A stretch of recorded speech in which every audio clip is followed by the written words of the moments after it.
Bonjour, dans cette vidéo, nous allons étudier un circuit RLC en régime sinusoïdal. Ce circuit est formé d'une bobine, d'un condensateur et d'une résistance où nous allons essayer de mesurer le déphasage entre la tension appliquée et la tension aux bornes de la résistance. Cette mesure va être effectuée par deux méthodes, la méthode de double trace et la méthode de lissage. De même, une étude fréquentielle va être traitée pour déterminer la fréquence de résonance du circuit et la valeur maximale que peut atteindre le courant dans le circuit RLC. Selon ce schéma, les composants de ce circuit sont mis en série avec une tension sinusoïdale de fréquence 2 kHz et d'amplitude 5 volts. La bobine, le condensateur et la résistance ont respectivement les valeurs 100 mH, 334 nF et 1 kΩ. Cette étude va être faite sur la tension d'attaque VE et sur la tension VR aux bornes de la résistance R. Le matériel qu'on va utiliser dans cette manipulation est constitué d'une boîte à décade d'inductance où la valeur de la bobine est fixée à 100 mH. Une boîte à décade de capacité où la valeur de la capacité du condensateur est fixée à 334 nanofarad. Une boîte de résistance où la valeur de la résistance R est fixée à 1 kΩ. On a aussi un générateur de signaux qui va nous délivrer un signal sinusoïdal de fréquence de kHz et d'amplitude 5 volts. La fixation de ces valeurs est effectuée par les boutons de sélection de la fréquence et d'amplitude ainsi que les boutons de réglage suivants. Pour la visualisation des signaux, nous allons utiliser un oscilloscope analogique à deux canaux. Pour la maîtrise de l'utilisation de cet appareil, on doit bien connaître les différentes fonctions qu'il utilise. Ainsi, il est constitué d'un écran sur lequel on voit deux axes gradués, un axe de temps horizontal et un axe de tension verticale.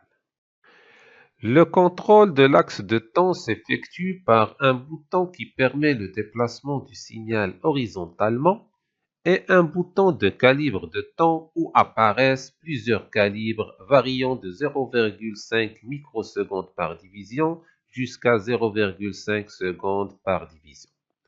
En plus, il y a un mode XY où l'axe de temps sera remplacé par la tension d'un canal.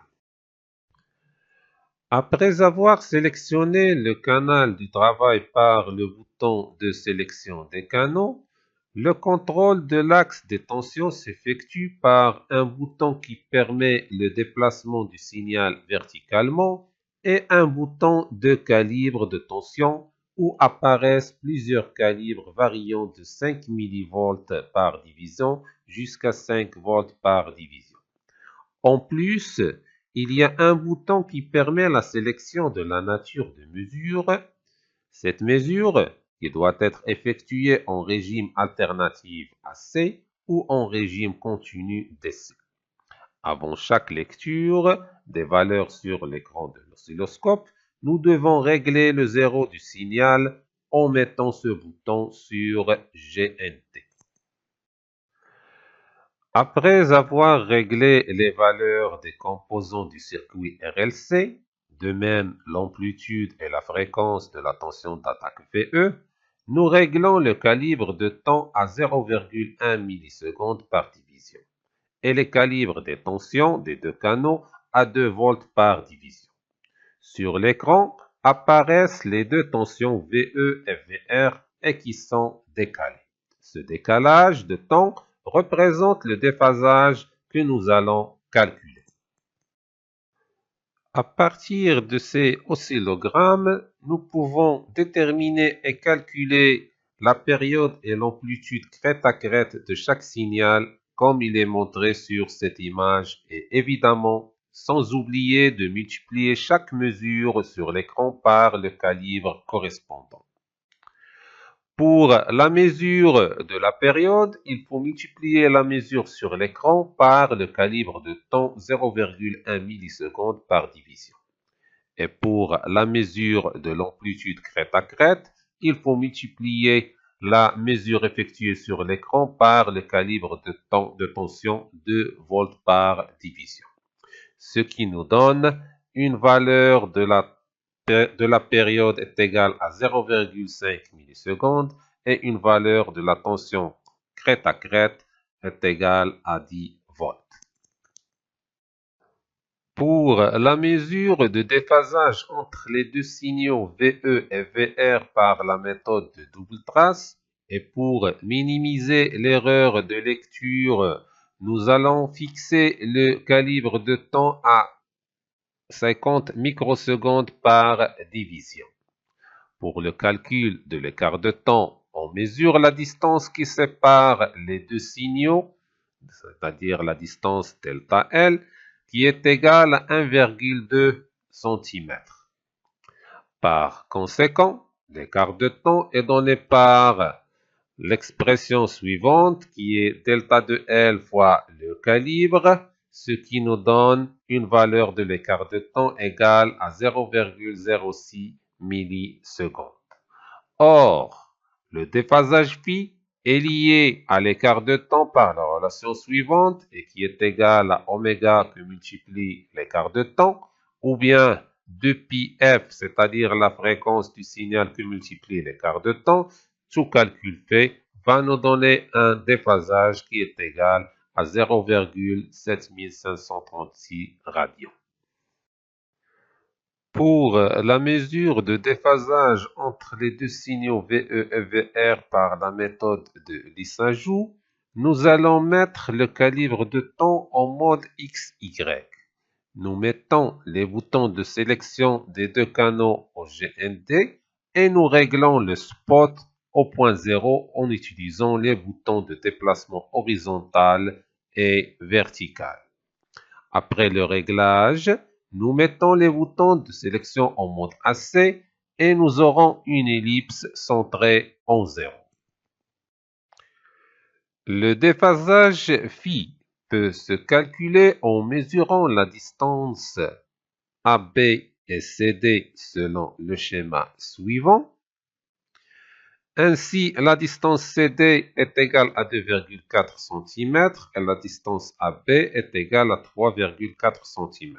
Le déphasage phi est donné par l'arc sinus de CD sur AB, ce qui est égal à 0,7754 radians. Pour le calcul de l'incertitude commise sur la mesure de temps, on doit d'abord connaître l'erreur de lecture sur l'oscillogramme. Cette erreur, c'est delta L qui est égale à 0,1 cm. De même, l'erreur commise sur la mesure des distances AB et CD ont la même valeur et qui est de l'ordre de 0,1 cm. Par conséquent, pour chaque calibre de temps choisi, on commet une erreur delta t égale au calibre multiplié par l'erreur de lecture delta L. Et le tableau suivant montre l'erreur commise pour quelques calibres de temps et surtout 0,2 millisecondes et 0,1 millisecondes et 50 microsecondes. Dans le cas de la méthode de double trace, l'incertitude sur la mesure de déphasage est calculée à partir de l'expression du phi et qui est égale à oméga que multiplié l'écart de temps delta t.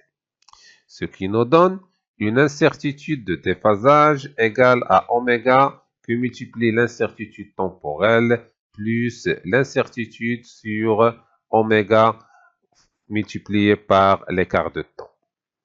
Or, l'incertitude temporelle est calculée selon le calibre choisi, comme on l'a mentionné dans la diapositive précédente, et qui est égal à 5 microsecondes.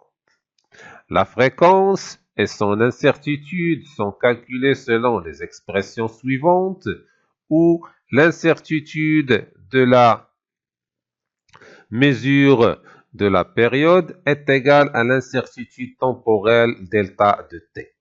De même, l'incertitude sur la pulsation oméga est donnée par 2pi delta de f.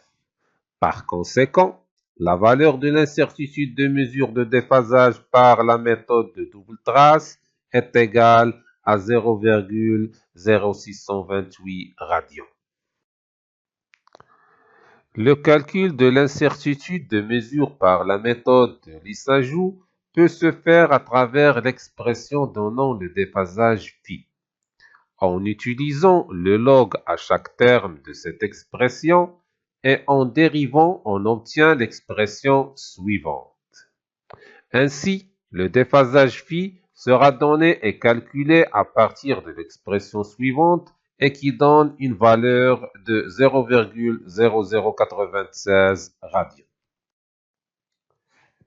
La représentation de Fresnel est une représentation graphique des différentes grandeurs sinusoïdales des réseaux électriques. Cette représentation est un outil puissant qui simplifie souvent les calculs et qui a l'avantage de bien visualiser les phénomènes étudiés. Cette représentation consiste à associer à une grandeur sinusoïdale un vecteur tournant dans un plan. Lorsqu'on parle de diagramme de Fresnel, on peut envisager de commencer donc par les bases qui sont la représentation de ce diagramme de Fresnel sur les trois composants classiques, à savoir la résistance, l'inductance et la capacité.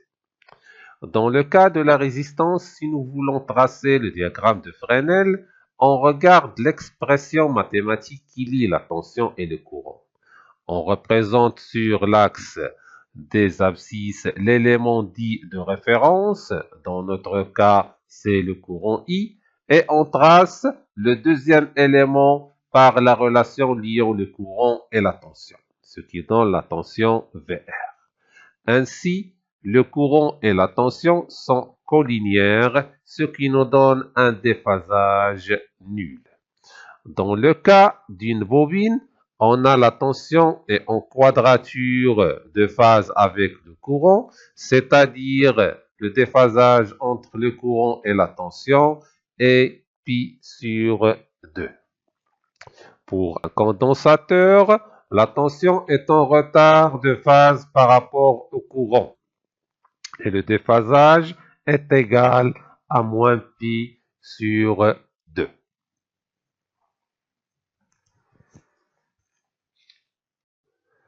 Pour le circuit RLC, on a la tension d'attaque et la somme des trois tensions des trois composants R, L et C.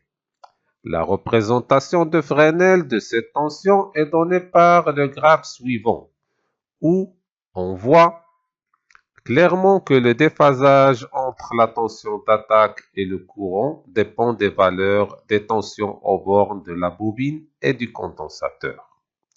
Dans le cas où les valeurs de L et C sont fixes, la valeur de déphasage phi sera liée à la fréquence du signal d'attaque VE. Ainsi, VE et I ne sont en phase que si la partie imaginaire de la tension VE est nulle. Ce qui nous pousse à dire que le terme oméga L moins 1 sur oméga C est égal à 0. D'où la fréquence de résonance de ce circuit sera donnée par oméga R est égal à 1 sur racine carrée de L de C. Ainsi, la fréquence de résonance est égale à 1 sur 2 pi racine carrée de LC, ce qui est égal à 871 Hz. D'où l'amplitude de courant ne peut avoir, c'est pour cette fréquence que l'amplitude de courant est sa valeur maximale. Pour la méthode de double trace, on visualise sur l'oscilloscope les deux tensions VE et VR au bord de la résistance. On voit très bien que ces deux tensions sont en phase pour la fréquence de résonance et que la tension VR atteint sa valeur maximale. Pour la méthode de lissajou, l'ellipse qui apparaît sur l'écran de l'oscilloscope change de forme tant que la fréquence du signal d'attaque change.